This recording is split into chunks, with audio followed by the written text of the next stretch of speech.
আজকে আমি কথা বলবো যে রাশিয়াতে আসতে কত টাকা লাগে, বাংলাদেশ থেকে রাশিয়াতে আসতে কত টাকা লাগে। তো সম্পূর্ণ ভিডিওটি দেখবেন, তাহলে বুঝতে পারবেন আসলে রাশিয়াতে আসতে বাংলাদেশ থেকে কত টাকা লাগে। তো প্রথমে যদি আসি, ওইটা আসতে হয় কনস্ট্রাকশন কাজ, কারণ বাংলাদেশ থেকে প্রচুর পরিমাণে লোক আসতেছে কনস্ট্রাকশন সাইডে। অন্যান্য সেক্টরগুলোতে আসতেছে, তবে খুবই কম, কিন্তু কনস্ট্রাকশন সাইডটা খুবই অ্যাভেলেবল। কনস্ট্রাকশন সাইডে আপনি খুব সহজে আসতে পারবেন। তো প্রথমে আসি কনস্ট্রাকশন কাজটা।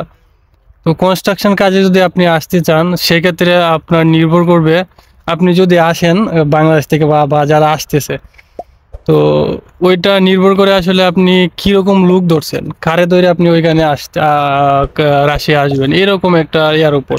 আসলে কনস্ট্রাকশন কাজে আসতে কত টাকা লাগে এটা যদি আপনারা বলতে হয়, তাহলে আপনারা আমি একটা ঘটনা বলি। সেটা হচ্ছে, প্রথম যখন রাশিয়াতে কনস্ট্রাকশন কাজ চালু হয়, বাংলাদেশ থেকে ভিসার মানে যে পারমিশন পায়, সেই কন্ট্রাক্টটা পায় বুয়েসেল।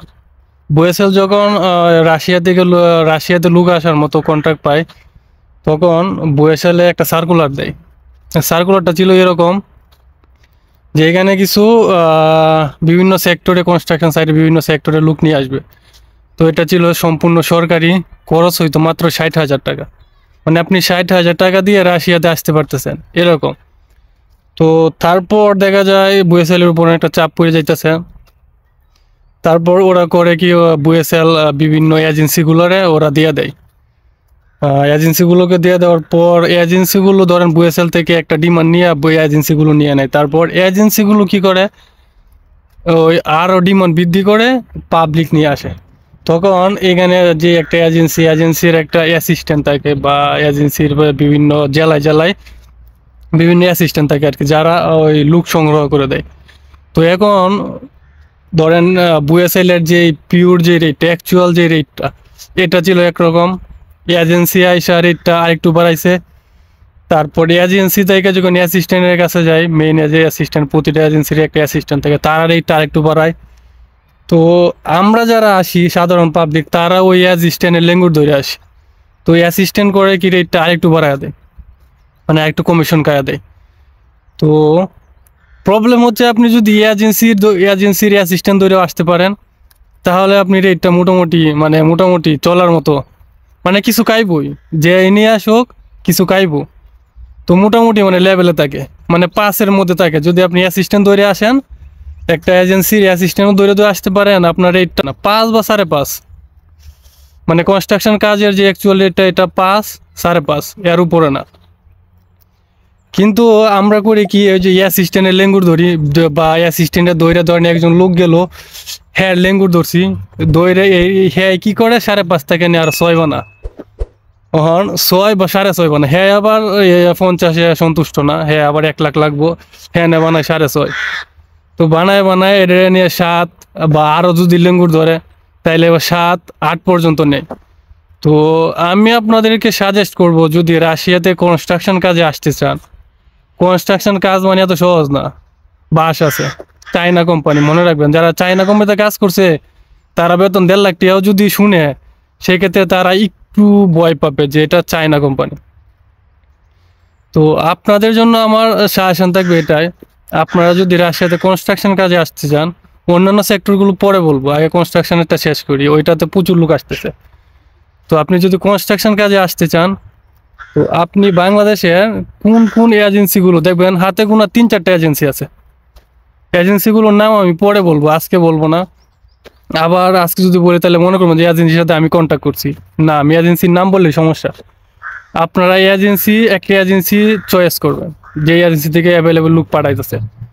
এজেন্সির মধ্যে মেইন এজেন্সি আছে, সাব এজেন্সি আছে, ওইগুলো দেখবেন। মেইন কয়টা এজেন্সি আছে, সাব এজেন্সি না। এজেন্সি ইচ্ছে করলে আপনিও দিতে পারবেন, খালি লোক ধরাইয়া দিবেন, এই যে লেঙ্গুরের মতো কাজ করবে। তো এরকম না, একদম মেইন এজেন্সিগুলো, ওইগুলোর আবার অ্যাসিস্ট্যান্টের কাছেও যাবেন, অ্যাসিস্ট্যান্টের সাথে কথা বলবেন, না বলে সরাসরি মালিকের কাছে যাবেন, দেখবেন যে এজেন্সির মালিককে, তার সাথে কথা বলবেন, যায় আপনার ফ্যামিলি কন্ডিশন বুঝাবেন। আগে আপনার আগে দুর্বল হইতে হইব। আপনি যদি সে একটা ফাট লোন, তাহলে আপনারা কায়া দিব।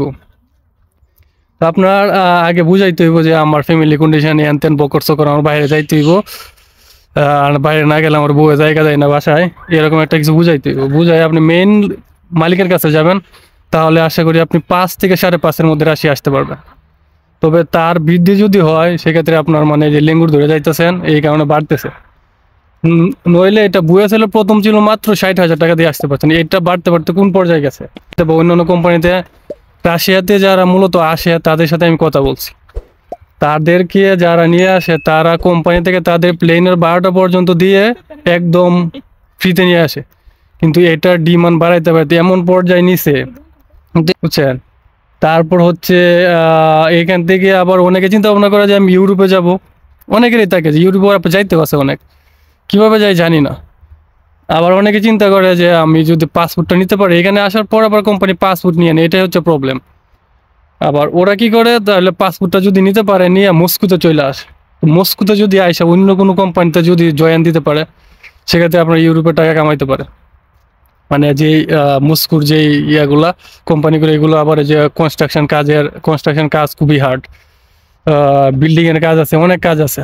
যেমন আমরা যারা স্টুডেন্ট আছি আমরা ইচ্ছে করলে করতে পারি কনস্ট্রাকশন কাজ, আমরা কনস্ট্রাকশন কাজ করলে পার ডে ধরেন 6,000 টাকার মতো পাবো, কিন্তু এখানে খুব কম লোকে যায়, এখানে অনেকে যায় না।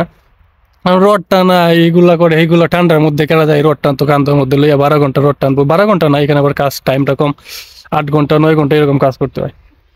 তো এই ছিল কনস্ট্রাকশন কাজ। আর অন্যান্য যে সেক্টরগুলা হাতে ধরছে তো অন্যান্য যে সেক্টরগুলা এগুলো ধরেন ফুড প্যাকেজিং, ক্লিনার, এগুলাতে লোক খুব কম আসতেছে। এগুলাতে আপনার ভিসা হইতেছে, হওয়ার পর ম্যান পাওয়ারের মধ্যে অনেকে আটকে আছে, তারপর কিছু লোক আইতেছে এরকম। এটা যেহেতু একটু ইজি কাজ, যেখানে কম্পিটিশন বেশি এইখানে এটা রেটটা একটু বেশি থাকে। তো এখানে রেটটা এত বেশি না, আপনার রেটটা যদি মনে করেন যে এটা নিয়ে আবার 7 নেগা বা 8 নেগা, সেক্ষেত্রে আপনি মনে করেন যে মারাত্মক লেভেলে ধরা খাইতেছে। আর টাকা আগে দিয়েন, অ্যাডভান্সের দরকার নাই, হালকা পাতলা কিছু অ্যাডভান্স দিয়েন, এত টাকা অ্যাডভান্সের দরকার নাই। 2-3 লাখ টাকা বা এই 1 লাখ টাকা অ্যাডভান্স ফালায় দেওয়ার কোনো প্রশ্নই আসে না। তো এই ছিল আজকের ভিডিও। রাশিয়া বিষয়ক যে কোনো তথ্য পেতে আমার চ্যানেলটি অবশ্যই সাবস্ক্রাইব করবেন, তাহলে দেখা যায় আমি মানে তার পক্ষ থেকে যতটুকু পারি আপনাদেরকে মানে যে পরামর্শটা না দিলেই না ওইটা দেওয়ার চেষ্টা করব। মানে আমি যে লোক নিয়ে আসতেছি মানে দালালি শুরু করে দিছি এরকম না, মানে আপনাদের যেভাবে ভালো হয় এভাবে কাজ করবো, কারণ আমি বাইরে আসছি, আপনারা আমাকে বিশ্বাস করেন, আমি যেটা বলি সেটা ইয়ে করবেন। তো আজকের মতো এই পর্যন্তই ছিল, আল্লাহ হাফেজ।